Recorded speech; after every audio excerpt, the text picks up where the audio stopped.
Welcome, everybody. everybody. Happy New Year. Happy New Year. Peggy, this is our first show Yeah, together this is in our first one. Yeah, 2025, isn't it? Yeah, we've been out there but not together. So look at us. yeah. Here we go. 2025. Yeah, welcome, get settled. If welcome back if you've been with us before.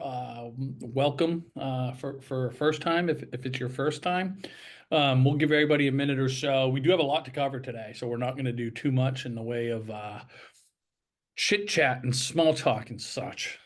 We will do brief introductions, talk some housekeeping stuff.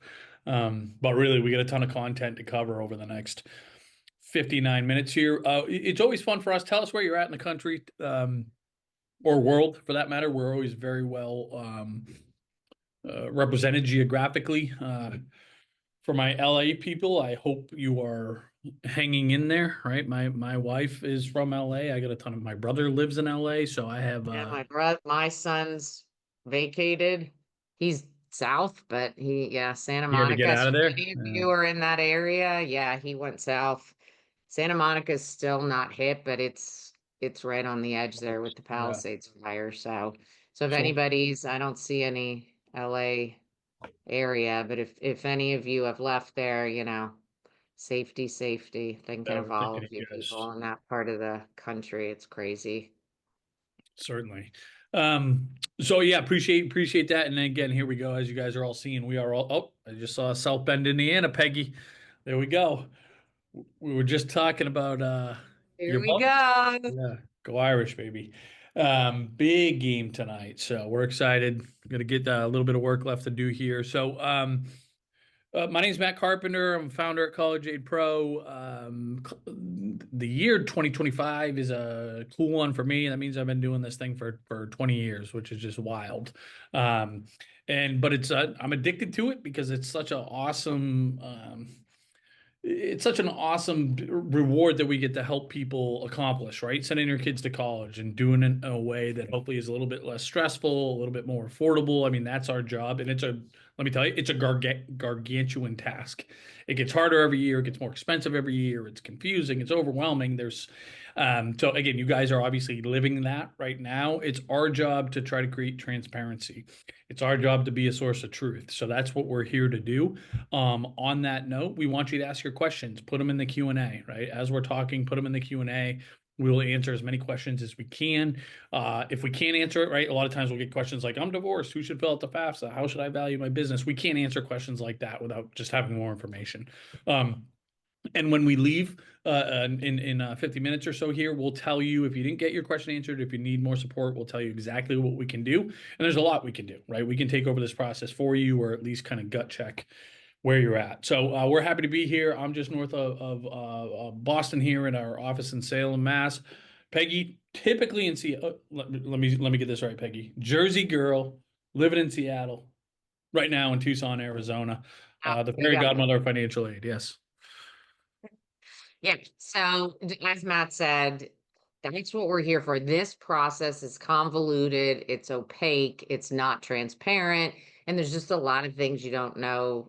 You don't know what you don't know, right? And so we're here to show up, to be a consistent source of support, and to really be your advocate, right? And so today, I know it's not the most sexy topic, for me it is because I'm just a big fat nerd, but the FAFSA, the CSS profile. Today we're focusing on the FAFSA, but just really how the nuts and bolts and getting in there and doing it and putting your best foot forward and avoiding mistakes. And then we will talk about appeals at the end because we're going through appeals right now for early decision kids, and it's going to go on all the way into April. So we're getting into appeal season, and that's a huge opportunity on top of getting your award and hopefully getting a good package, but then saying, hey, but I'm still going to reach out to the college and ask for more for different reasons and different types. So we're going to talk all about that. And then as Matt said at the end, we'll talk about how we can support you further. So please stay on till the end. We do really well at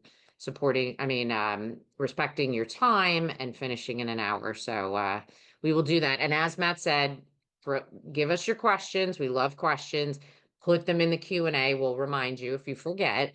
one place for us to look, and you can be anonymous. So pop them in there. And this is being recorded because that's like the number one question we get. So if you get distracted, you will get the recording via email. So you can watch it again, share it with other family members, share it with friends, whatever you want to do.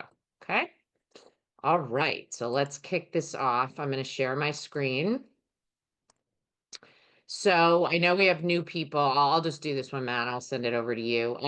So if you are new, we are College Aid Pro. Matt is one of the co-founders. I don't even know that he mentioned that. I met the co-founders years ago and was lucky enough to be able to beta test the software. So I've been in kind of the small group of College Aid Pro for a while, and then joined College Aid Pro back in 2021 after having my own business. But this truly is our mission. And what we're doing today is just the foundation of this. We're empowering you to shop smarter for college by educating you about the journey you're on, really. And this is one step of the journey. Submitting forms, we're actually hitting two steps of it, and then appealing. So this is what gets us out of bed, Matt and myself. And there we are, the happy couple there. All right, I will turn it over to you, Matt.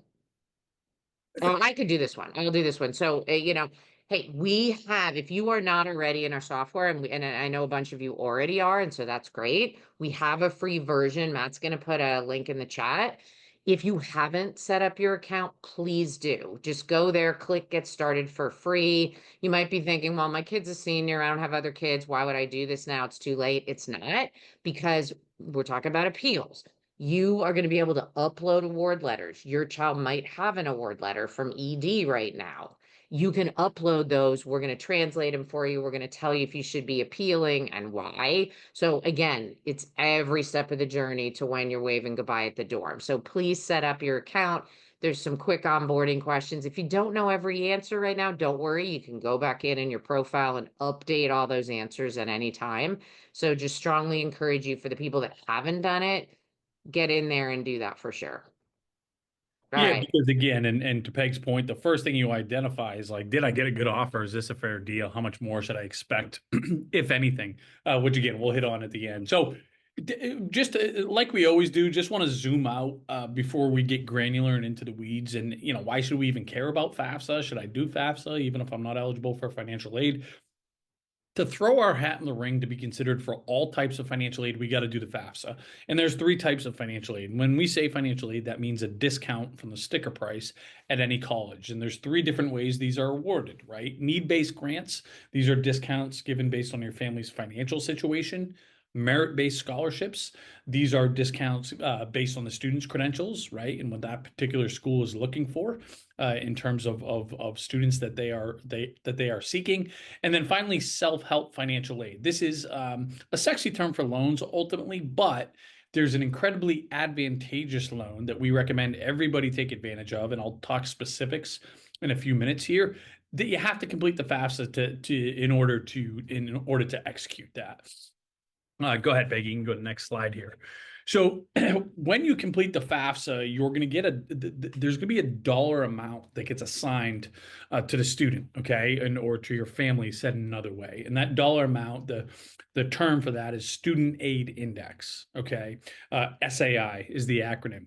If your SAI is lower than the cost of attendance at a college, or the sticker price of a college, okay, the difference between those two figures is your eligibility or potential eligibility for need-based financial aid, right? So if the school is $100,000, and there's going to be a few schools that are $100,000 next year, over a dozen, and your student aid index is $40,000, that means you're eligible potentially for $60,000 worth of need-based financial aid. Are you going to get it? Are you going to get none of it, some of it, all of it?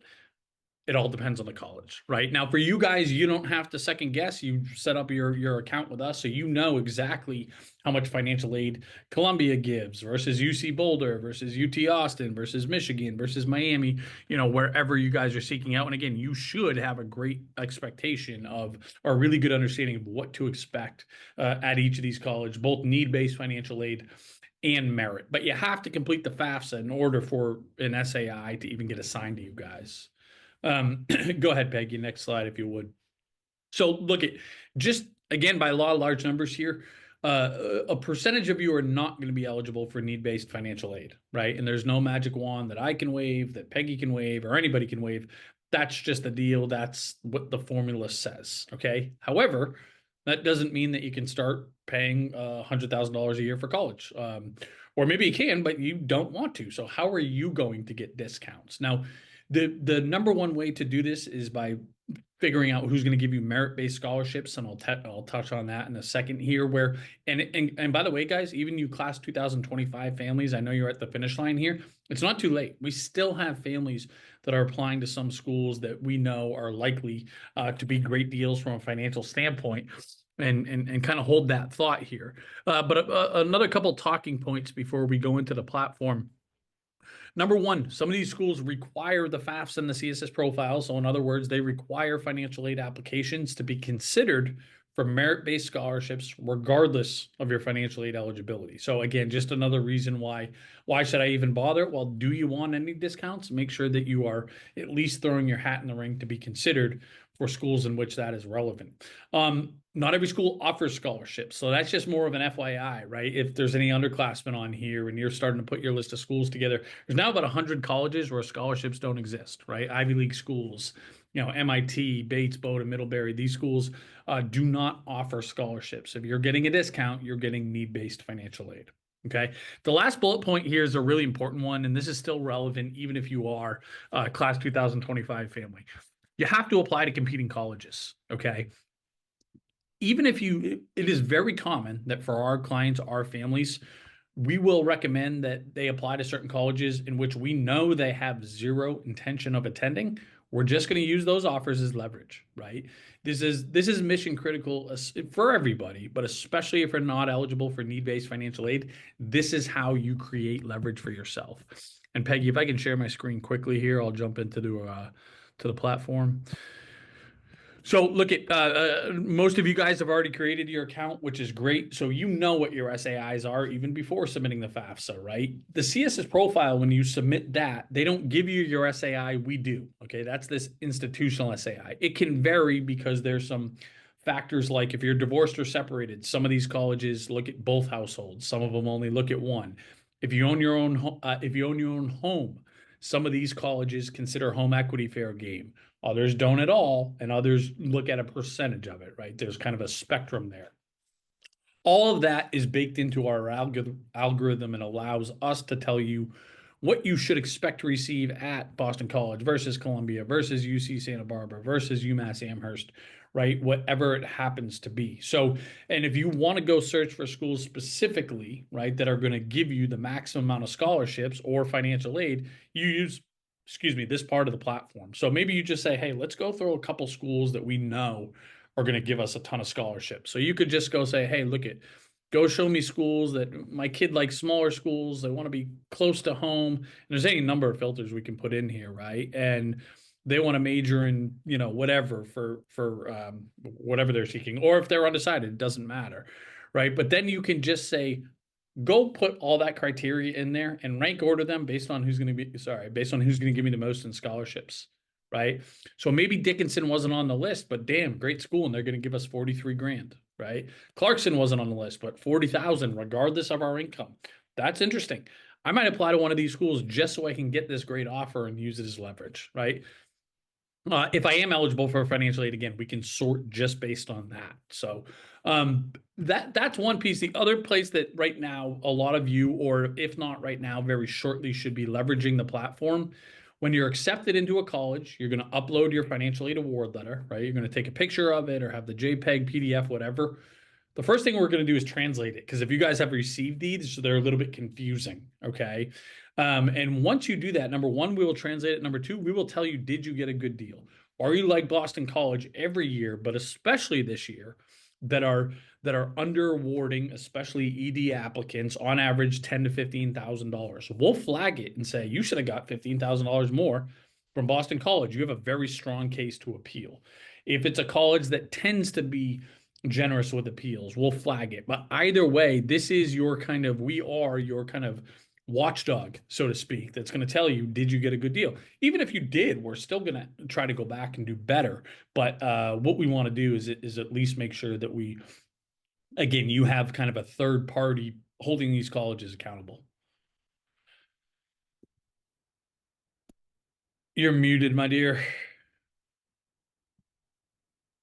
Sorry. I'm working away at questions. Great questions, That's right, guys. bud. Matt will get in there now. All right, let me share my screen again. Oh, we got one more for you, buddy. One more slide for you. There we Oh, go. that's right. That's right. And Peggy, you got to yell at the chat section, pal. Surprised you haven't already. All right, guys. No, I was heads down. Remember, copy your questions, paste them over into the Q&A because that's where we're looking, okay? And So I'm go sure ahead and everybody, copy the few I see there over, okay? yeah, you guys probably were not there in the beginning, but Yeah. put your questions in the Q&A as opposed to the chat. So why should you submit forms? Okay. Number one, so many people disqualify themselves because they figure they're not going to get anything. My neighbor didn't get anything. My sister didn't get anything. My colleague didn't get anything. Do not disqualify yourselves and leave money on the table. Millions gets left on the table each year. I talked about merit aid. Some of these colleges, NYU is always an example we use. You want to be considered for scholarships, have to do the financial aid applications. If you don't apply for financial aid freshman year, you are telling that college, we are not applying for all 4 years. You don't get to change your mind next year, or junior year, or senior year, because you lost a job, because of younger siblings going into college. You're telling them for all 4 years, we're okay getting nothing. Okay. If you want to appeal for more money, negotiate for more money, the first thing they're going to say is, great, did you complete your FAFSA and CSS profile? Because if you didn't, you're telling us that you don't, money is no concern. So we can't even, we're not going to listen to why you should get more money because you didn't even raise your hand to say, hey, we'd like to be considered for discounts if we're eligible. And the last one I'll spend a second on here, and I mentioned, I kind of teased at the top. If you complete the FAFSA, the student is eligible to borrow up to $27,000 via the federal direct student loan. That's a total over 4 years. Okay. If your family needs to borrow at all, or maybe you don't even need to, but you want your kid to have some skin in the game, it's the best loan, full stop. Okay. Now the biggest problem with it is that it's capped at $27,000. But that is where every family we're going to recommend start the borrowing process. If you're fortunate enough where you don't need your kid to borrow and you don't want your kid to borrow, I'm still going to recommend you take advantage of this. Why? Because you're going to pay it off instantaneously each year, and then they're going to graduate college as a 22-year-old with a 780 credit score. Because technically, this loan is just in their name. So again, a lot of reasons why, no matter what, throw your hat in the ring. All right, Peggy, I'll get out of your way, pal. All right, here we go. So let's get in the weeds here on the FAFSA. So just a beginning slide, because I know we're talking about a financial aid form and it's not the most, as I said at the beginning, it's not the most sexy topic, but few things to keep in mind that maybe will relieve a little stress. Once you go into both of the forms, you can take breaks, you can save it, you can come back later, and you actually can fix mistakes. When we do these webinars, we routinely have people that are like, oh, yikes, I just learned that from you guys, and I need, how do I fix this? So on both forms, you can fix mistakes. If you haven't submitted, the goal is that you won't be in a position where you need to fix any mistakes because you'll get it right the first time. But don't beat yourself up if you realize I did make a mistake. You can go back and fix it. And then, just like everything in this process, and just like you need to take a lot of deep breaths just raising your kids in general. I'm saying that I have twins. So I've been through this times two. They're out of college. So a lot of deep breaths through this whole process. So the FAFSA, obviously it's live, went live in December, beginning of December. You've been in there for both forms. You notice that all the tax information is about 2023. I haven't seen a question about this, but it's definitely going to come up. So I'm just going to address it. If your current reality, we're now in 2025, obviously. If 2024 was much different than 2023, that's a huge light bulb going off. I need to appeal, and we can help you with that. We're going to talk about that at the end. Matt's going to talk about and get in the weeds more about appealing, and I've already been answering questions about it. Don't stress. You're still going to share about 2023, but you're going to be able to appeal to let the colleges know your current reality is different. The FAFSA is unique from the CSS profile in that if you are divorced or separated, only one biological parent is submitting the FAFSA.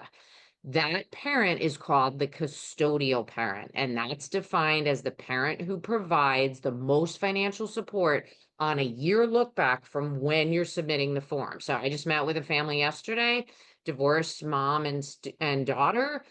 Their deadlines are all in January. So they haven't submitted the FAFSA yet. So that year look back could be January 20th, a year back, as far as who provided the most financial support. That is the new definition as of 2 years ago. So that's a planning opportunity. I'm a financial planner by background. It's a massive planning opportunity. It's a gray area that Congress created when they made these significant FAFSA changes. So if you are a divorced family and you really are 50-50 and you haven't submitted the forms yet, we can help with this. Figure out which parent is the most advantageous parent. Have that parent spend it literally can be $5 more on soccer or whatever, violin lessons or whatever it happens to be. You're following the rules, you're being honest, and you're putting your best foot forward. So keep that in mind. The custodial parent can change from year to year. So if you're learning this and it's like, okay, yeah, it's this person and we can't do anything about it, maybe you can do something about it in subsequent years. And again, we can step in and help guide you on that so that maybe in years 2, 3, and 4, you can maximize your money. But really, I always tell parents, play the cards you have, right? And if you're divorced or separated, this brings this pretty massive planning opportunity um, in your deck of cards, basically. So with submitting the FAFSA, there is this concept called contributors. This was a new term. Doesn't mean you're contributing a certain amount of money. It means you're contributing to the FAFSA. You're contributing your tax information and your other financials on the FAFSA for the student. So the student is a contributor. A parent or parents can be a contributor. In most cases, those are the contributors. If a student's married, then the spouse is a contributor, but we're not even going to get in the weeds on that. So let's talk about who the contributors are. So if you haven't done your FAFSA yet. So if you are married and you file married filing jointly, which is the typical way to file, then one parent needs to get that FSA ID and password. That's how you get into the FAFSA. So the student needs to get it always, and each contributor that needs it needs to get it. You go to studentaid.gov/create If you Google it, and you'll see it right at the top, the studentaid.gov link. You need to get that. If you haven't done that, do that today, because you get that ID. It gets sent to the Social Security Administration. They verify that you are who you are. They what's called match you. It says you're matched, and then you can start your FAFSA. That's how the student logs in, and that's how parents log in as contributors. So that needs to get done. If you already have an FSA ID as a parent for an older child or for you when you went to college, you're good. It's per person. Like my kids each needed their own FSA ID and password. It's not a group family thing. Remember, Social Security Administration is looking at each individual. So that's the first thing to do right off the top. Get that done.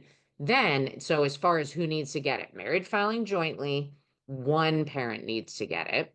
If you are married, but for some reason you file married filing separately, then you both need to get FSA IDs and passwords. And the reason is when you go into the FAFSA, and I'm going to show you this in a minute, this is new to the new FAFSA from 24-25. The tax information, your tax information, adjusted gross income, earnings, is all going to move from the IRS into your part of the FAFSA. And you are going to consent to have that done. You have no choice unless you fall under an exception and the form says, hey, you need to manually enter it. You can't choose to manually enter it. You have to consent, or your child doesn't have a valid FAFSA. So if you're married filing separately, both taxpayers have to consent because it's 2 tax returns. Married filing jointly, it's 1. So that's how it works with married. If you are divorced, only that custodial parent is going to get the FSA ID and password. Because remember what I said on the other slide, the non-custodial parent under that definition is not involved in the FAFSA. They're involved in the CSS profile if you already did it, but they're not involved in the FAFSA. So just the custodial parent gets it. So hopefully that makes sense as far as who needs to get these. And again, if you haven't done this, you got to do it today because there is a lag time to get the approval from the Social Security Administration. So get the FSA IDs and then make sure you're getting them for the appropriate people that are the contributors. Here's your link. And again, if you Google it, you'll get there. Just make sure you're on studentaid.gov and not a copy site, because you're going to put in your social security number and your date of birth, create your username and password, create security questions, and that's confidential information, obviously. So you want to make sure you're on the right site. All right, now let's talk about the flow of the FAFSA. This is all brand new as of 24-25. So as I said, this is what we recommend as best practice. This isn't the only way to do it, but I'm not going to give you two different options. It'll just be confusing to you.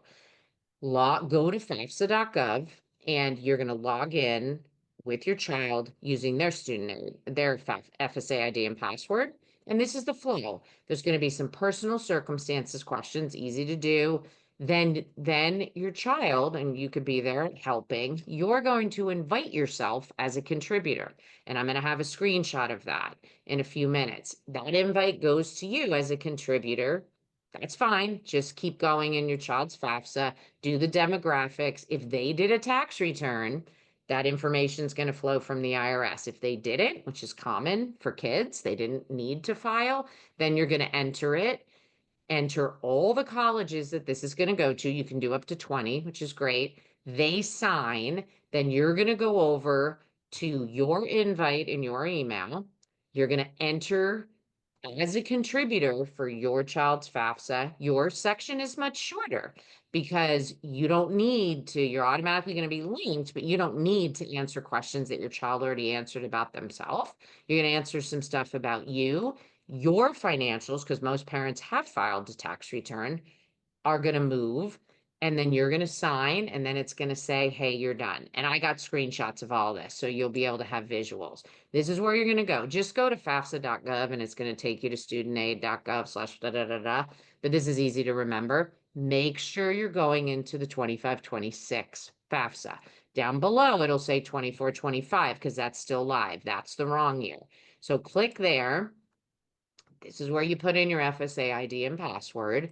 And then there's two-factor authentication. We're all used to this when you go into banking sites, same sort of thing. So your child set this up and they're going to get texted or they're going to get emailed, and you've got to have access to that code. So if they're sitting there and they got their phone, you've got the code. So just realize that they can't be off at soccer practice and you can't act, then you can't get in. So just keep that in mind.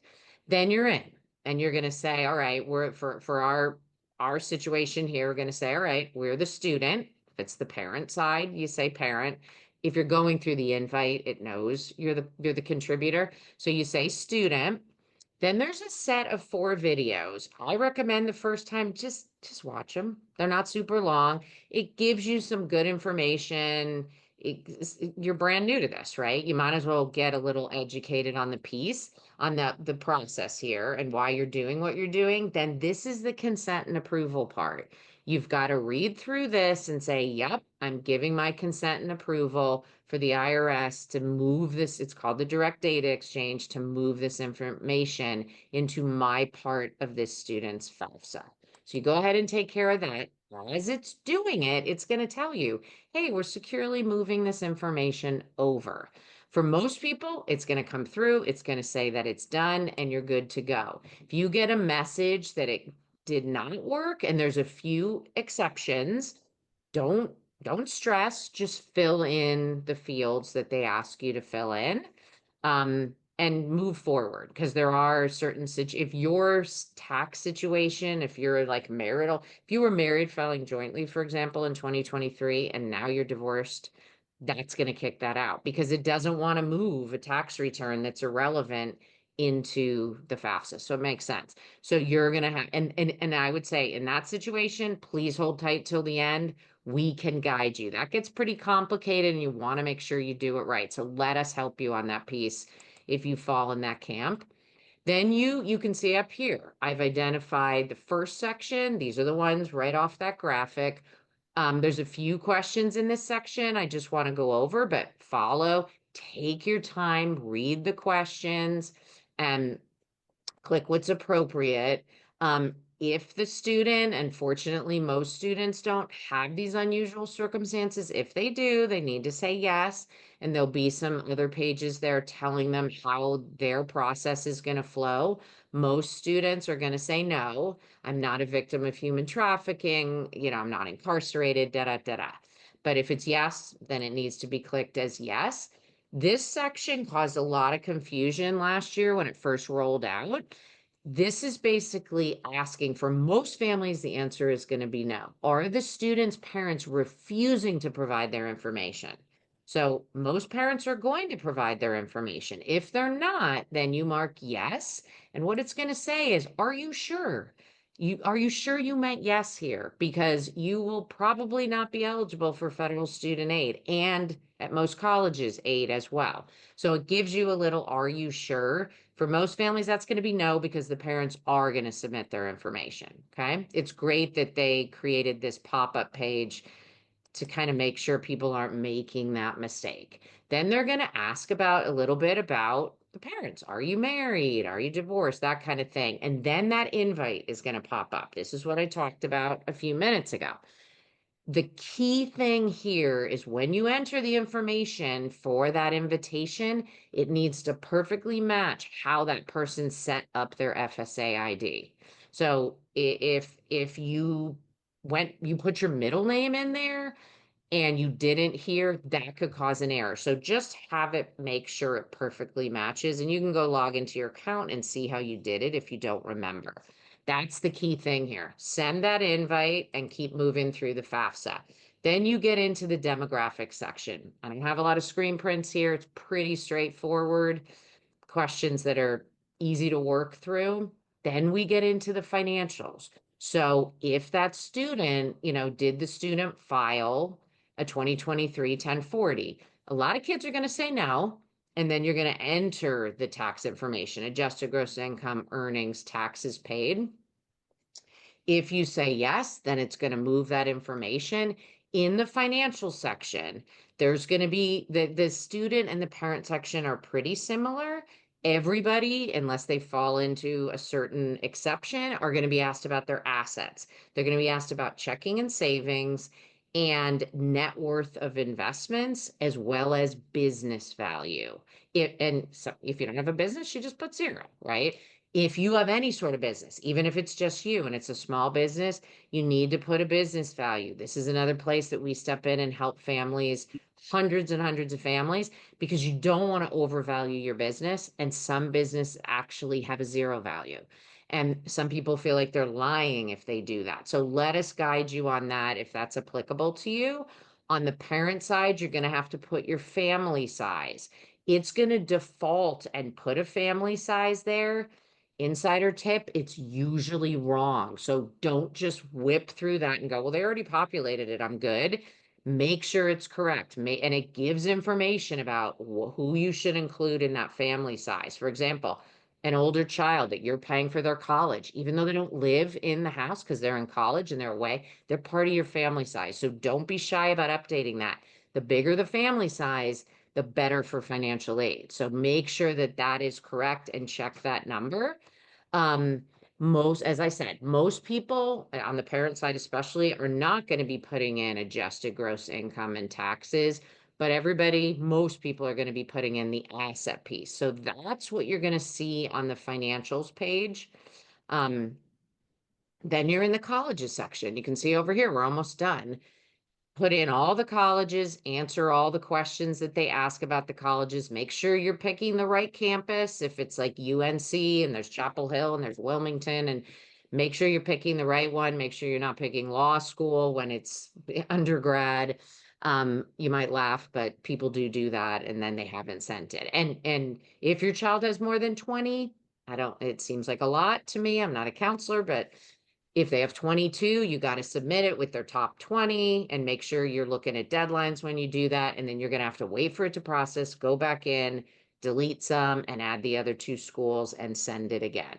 And that information goes, it's called ICERs. That's the technical term, but that's all your FAFSA information going to the colleges so that they can start figuring out your financial aid award package and your eligibility for need-based aid.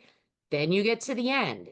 both sides are going to have this review section. This happens to actually be a parent screenshot. So there's less sections to review because the parent side is shorter.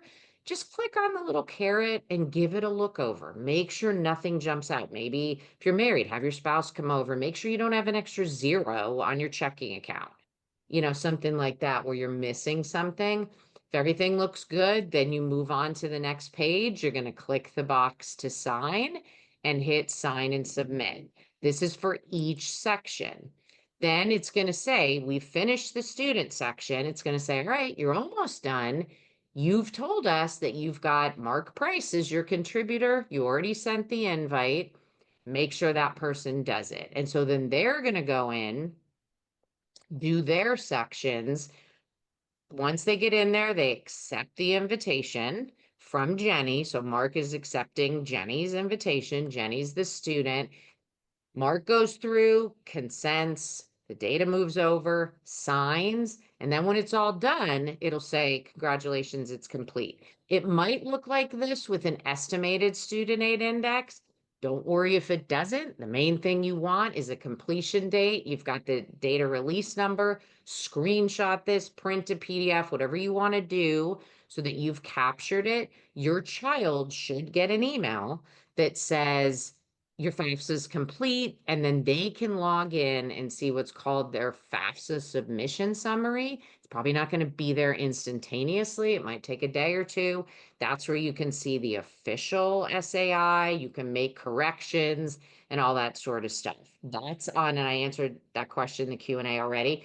That's under the studentaid.gov account for the student, not the parents, all right? Then they'll say your child needs to be checking their email, the email they're using in their studentaid.gov account. That's how federal student aid is going to communicate and say, congratulations, you've got everything in. Go look at your FAFSA submission summary, da da da da da da. So they do need to look at emails, forward them to you so that you're in the know of what's going on. And then lastly here, I hit a bunch of this, but a few things I'll just comment on because I didn't. Only non-retirement assets are included on the asset page. So checking and savings, of course, nobody thinks that's retirement, but the net worth of investments, you're not including 401ks, 403bs, IRAs. Those are retirement accounts.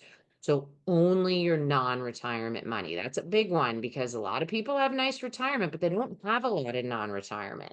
So make sure you got that right. The home you live in, your primary home, if you own it, nothing about the value of that home, the equity in that home is included. But if you have other real estate, second home, vacant land, a cabin, whatever it is, the equity in that real estate, meaning the market value minus your mortgage, any liens you have, that's your equity. That is part of that question. Doesn't matter if it's overseas property. If you own it, your share of it needs to go in there. Just like your business, you don't want to overvalue property. You want to be honest. We can help you with that. There's an IRS quick sale value. There's ways to get it down so that the smaller your market value, the least amount of equity you have in that property. When it comes to 529 accounts, if you have those, if you have college savings accounts and you're the owner as the parent, that's part of your investments, not your child's. If grandma has a 529, it's not even part of it. Only the parent that's submitting that FAFSA. So if it's the custodial parent, it's part of their assets. If it's a non-custodial parent and divorce, not even part of the assets. So make sure you don't make that mistake. Take advantage of work study if you can. Click the box. I don't even think the box is on there anymore. But if it comes up, click it. It doesn't obligate you. That student aid index that Matt showed you in our software, that doesn't mean that's what you're going to pay. That's where all this planning and support from us can be helpful. Don't overvalue your business or real estate. And of course, don't miss deadlines. If you miss deadlines in this process in general, it allows the colleges to give you less aid, basically. So keep those deadlines front and center.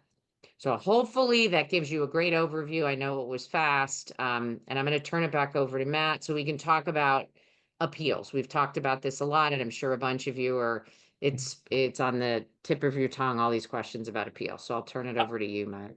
Thanks, Peggy.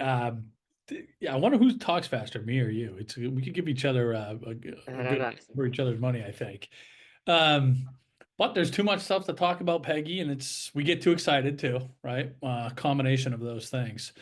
Um, but probably 80, Peg, to your point, probably 80% of the questions are centered around appeals. And I'm not going to belabor each one of these points. I will double click on a couple of them. You guys can look at them there, but I want to talk through a couple of things. Kind of the most common question, or two of the most common questions of when should we appeal? What's the process to appeal? Who should appeal, being the student or the parent? The answer to every single one of those questions is it depends, right? It depends. For those of you that have followed us for a while, you hear me say this pretty much every time that we speak because it's true. You have to look at these colleges as private businesses. They each run their businesses differently, right? The appeal process at Boston College is different from the one at University of Chicago, is different from the one at UC Santa Barbara, is different from the one at Gonzaga, right? They are all different. Now, so when you're thinking about appealing, you have to go figure out how does this college do business? Okay. From a timing standpoint, if you're accepted ED, okay, the time to appeal is right now, right? They are giving you usually a couple of week window before they want your deposit. Don't give the deposit before you appeal. If you already have, you're not screwed. It's absolutely still worth doing it, but you lose some leverage as you might expect, right? But again, we still see successful appeals all the time after deposits were submitted.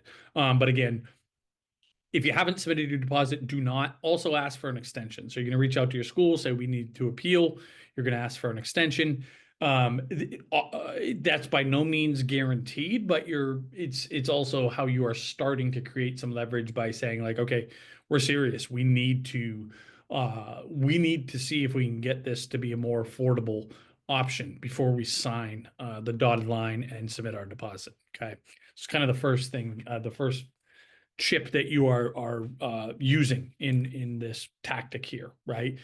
In terms of who should be appealing, oftentimes that depends. Are we appealing for more merit-based scholarships?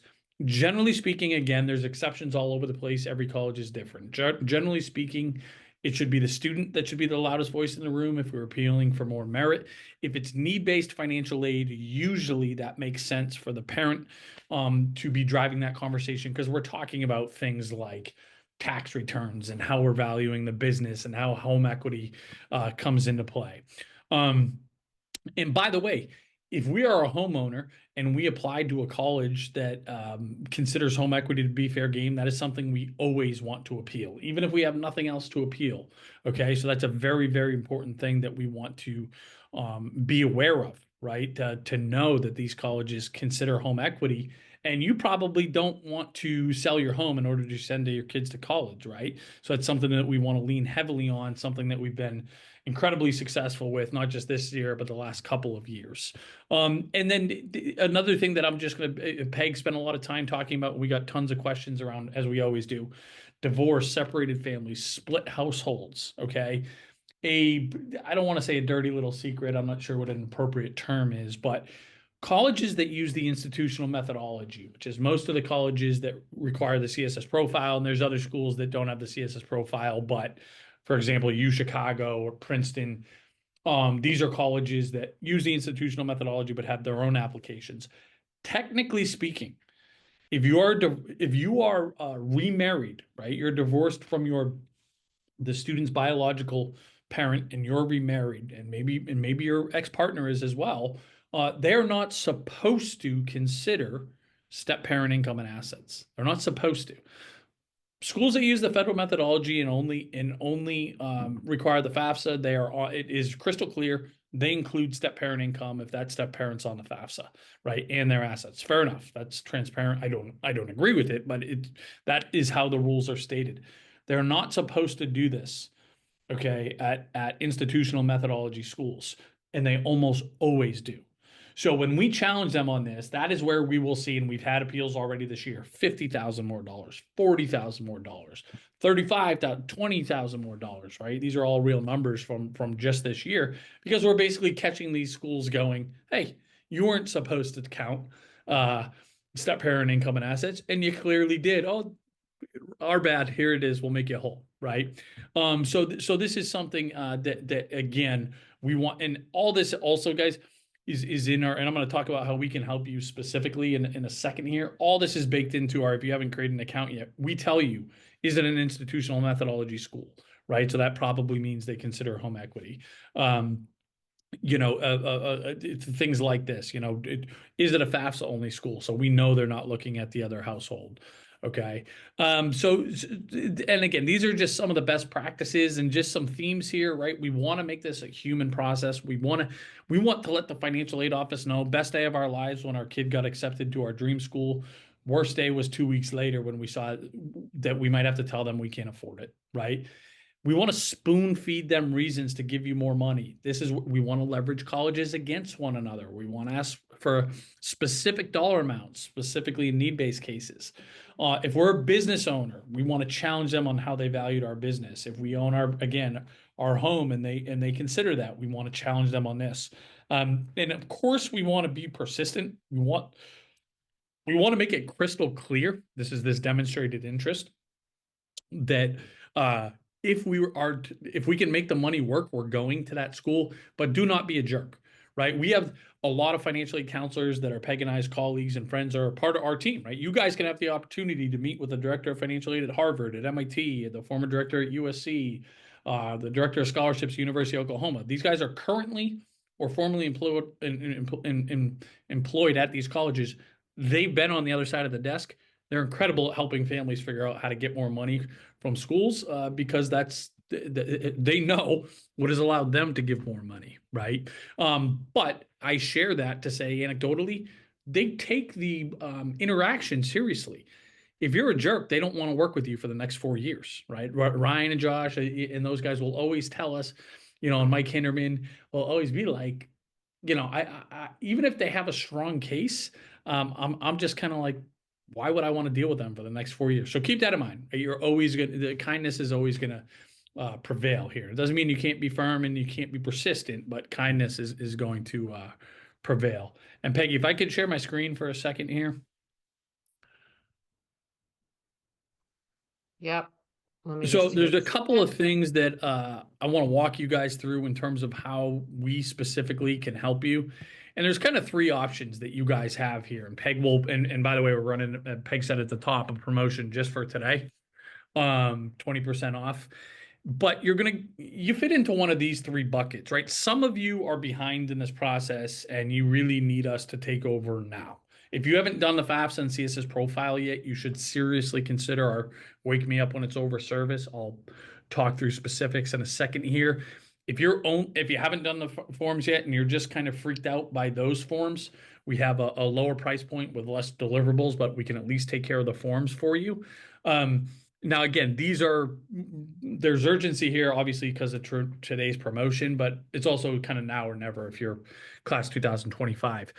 If you've already done the forms or you're just not scared about the forms or whatever, and you want help with an appeal or you want us to gut check your forms, make sure you didn't make a mistake. Did you value your home right? Did you value your business right? Did the right parent fill out the financial aid applications? At a minimum, book an hour with one of our experts. Okay, book an hour with one of our experts. It's 20% off. You're going to 100% get a return on that nominal investment. Obviously, it's not nothing, but when we're talking about colleges being $100,000 a year, and we can save you $5, $10, $20,000, let's not overthink this one, right? At a minimum, do that one today. Okay. For our full services, our Wake Me Up When It's Over package, let me just spend 2 minutes walking through what that entails. So you work with somebody one-on-one, unlimited hours from now until your kid moves into their dorm. Doesn't matter if you're class 2025, 26, 27, but from now until your kid moves into their dorm. I mentioned some of the colleges. These folks are on our team, right? And they're either at these colleges right now or formerly at these colleges, right? You're not going to find, we're kind of the leader of the pack. And I just say that because it's true in this space because we're the best at what we do. A couple of just kind of metrics. If you're going to invest in us, You should expect to see a return. On average, we save families $70,000. This is if you invest in one of our Wake Me Up When It's Over packages. Okay, so $70,000 is our average return on the investment for families that decide to hire us in this capacity. That's a conservative number. We can stand very tall on it. It's data driven. It's not, we didn't pull this out of thin air.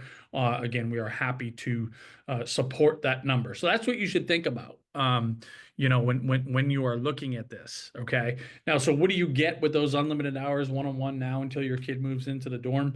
We're going to complete all your financial aid applications. Even if you've already submitted them, it's not too late for us to provide meaningful value here, because 75% out of the time, okay, 3 out of 4 times, we find that families make a mistake on one of the financial aid applications that ends up costing them money, right? Obviously, if you haven't completed these yet, great, we can start from scratch. Or if you've started them, put your pencil down. We're going to make sure, do you have enough leverage on your list? Do you have competing schools? It's not too late to create that leverage. We're going to take over the appeal. So when we get these offers back from these colleges, we're going to lead the charge. Should it be merit? Should it be need? Should it be student? Should it be parent? Should it be both? Right? We are going to lead the charge there. It's our first language. We are very effective at it. We love it. Right? This is one of the most rewarding parts of our jobs. And then the last part, once we know where we're going and what it's going to cost, that's when we will say, here's how to pay the bill. If you need to borrow, here's which loan you should take. If you have some in your 529 but not enough, do you exhaust it up front? Do you spread it over 4 years? Grandparents are chipping in. What should we know about that? So again, if you purchase this today, what you can do right through the link that I'm sure Peg put into the chat here, Yep, I did. you get the whatever that is, $800 off. Okay, so it's pretty phenomenal. Even if you're an underclassman. Again, for some of you, the ship has sailed here. You've already submitted FAFSA. You've already submitted CSS profile. You've already been accepted ED. This doesn't make sense. If you're not that far along, you should seriously consider making this investment. You're going to get a return many, many times over. But again, if at a minimum, book an hour with one of our experts today, right? It's going to help you get more money, or at least some peace of mind. And this is very rare. But there is some value in us saying, look, you did everything right on the financial aid applications. You did everything right on the appeal process. You didn't leave any money in the table, and you can at least sleep at night going, hey, I exhausted all options for us as parents and my kid. Right. And then guess what? Even if that happens, you can say, all right, give us some guidance in terms of how to pay for this thing, or what loan should we take? Right. Again, you're meeting with the top experts in the world, quite literally. Kind of in this ecosystem. And then again, if you're somewhere in the middle of like, look, I want somebody to do these forms, but I don't care about all the other stuff that Matt mentioned. Great. We got an option for you there, and $300 off for us to do that. Peggy, The Wake Me, there's a question about the Wake Me package. The Wake Me package takes your child through your existing child that's going to go to school till you're like literally waving goodbye at the dorm. That's right. And And if you have twins, then it's $9.99 for the twin. That's right. So it's a great deal because there is some overlap there. It's $9.99 if you have a younger child and you're like, yeah, I'm gonna want this for both of these kids, even my junior in high school, then it's $1,500 because there's going to be more meetings for your younger child, but it's still a very nice discount. So just keep that in mind if that's applicable to your family.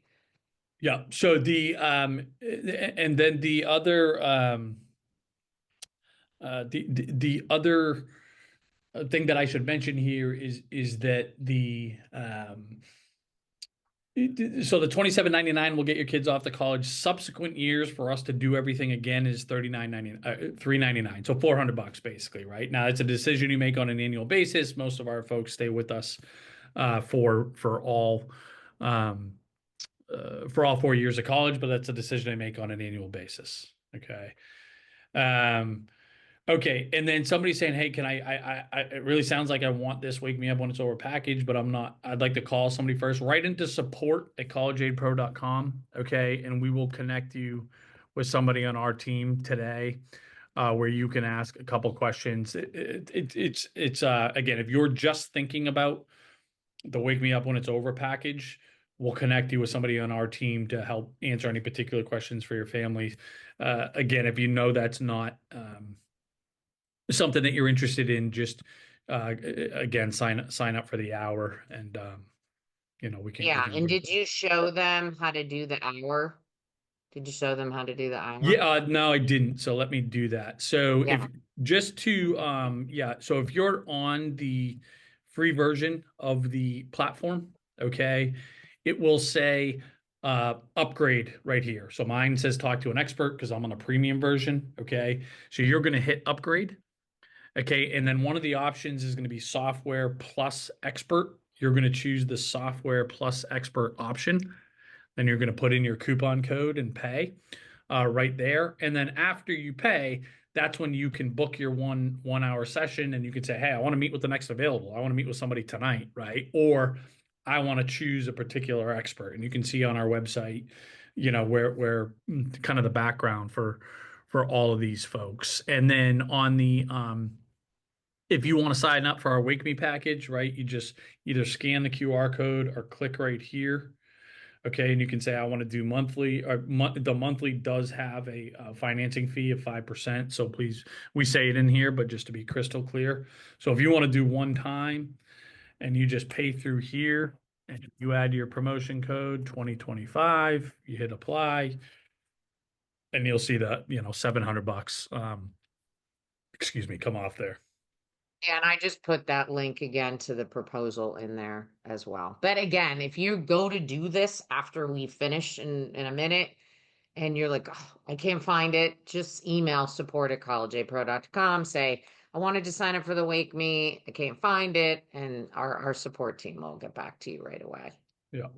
Um, And don't forget to use your coupon code because that's the right. Matt just showed you. It's a really nice discount. So definitely got to save money everywhere we can, people. Yeah, and it's let's see. Yeah, I'll share the support email again. It's support@collegeaidpro.com. So easy to remember. And our Yep. website is collegeaidpro.com. So pretty easy to remember.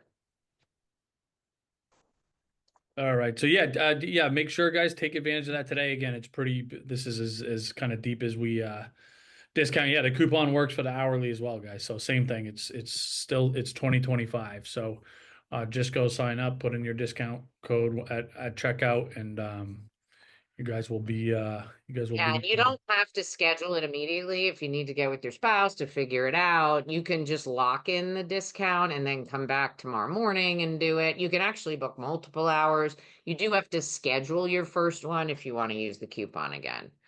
So, Yep. yeah, and somebody said, can somebody call me? Email support@collegeaidpro.com. They'll give you a link so that you can sign up in the next day or two to talk to somebody. There's times today, I'm sure. So then you can pick the time that, if you're interested in the Wake Me and you're not sure what to do, you can go ahead and write to support. And then you'll be able to pick a time to talk to one of our experts. All right, And the Peggy. recording, yes, we are sending out the recording, so you will have it. Yep. All right, everybody. Well, thanks for hopping Yeah. on. Sorry, Peggy. Let me Yeah, say one thing too, because we got a lot of questions there. Every single person on our team is very, very well versed in the appeals.